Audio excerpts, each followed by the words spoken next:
Look, everyone knows startups fail. The odds are brutal. You pour blood, sweat, and tears into your idea, only to watch it drown, not because your product sucks, but because you're spinning wheels in isolation, stuck in a bubble with no real lifelines. This isn't about a weak founder or a bad market. It's about being trapped in a broken system where ecosystems are a buzzword but rarely deliver real value. You're bleeding because you don't have the right connections, real, intense, complementary connections that actually push your company forward. And make no mistake, if you're not part of a viciously synergistic network, your survival odds drop like a stone. You've heard it before. Find your community, plug into the ecosystem. But here's the bitter truth. Most of these so-called ecosystems are shallow pools of noise, full of people who want to talk but don't move the needle.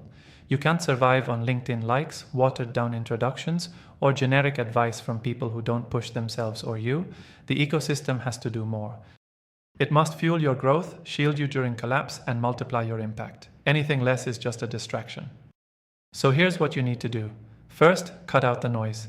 Identify the real players, the founders, investors, partners who aren't just looking for a win, but to build something lasting. You want synergy, not sympathy. Synergy means brutal honesty, ruthless feedback, deals that make you uncomfortable because they push you beyond what you thought possible.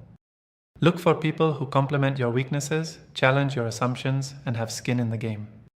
Stop wasting time on weak links or endless pitches that lead nowhere. Second, build partnerships like your company's life depends on it, because it does. Real ecosystem synergy is not a nice to have, it's survival. Forge alliances where resources, talent, insights, and capital flow freely, but only if you can give back equal energy in return. This is a battlefield, not a charity event.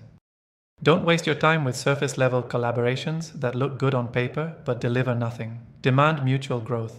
If it's not making you stronger or smarter every day, drop it and move on. Third, take control of your place in the ecosystem. Stop being a passive player waiting for crumbs.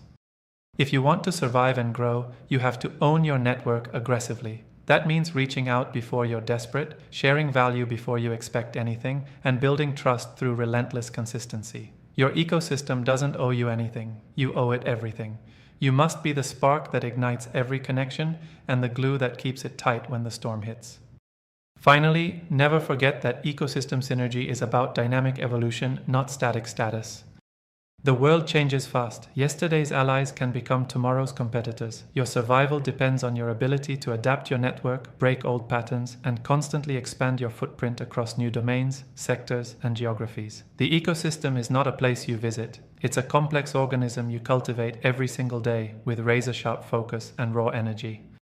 If your startup wants to live, if you want capital, support, knowledge, and deals that actually move the needle, get serious about your ecosystem synergy. Cut loose the dead weight, hunt real partners, give more than you take, and own that network like it's your lifeline, because it is. There's no magic formula, no shortcut. But those who master this brutal dance don't just survive, they thrive and dominate. Stop waiting for the ecosystem to save you. Build the ecosystem that saves you. Subscribe to our YouTube channel and check the featured link to discover more.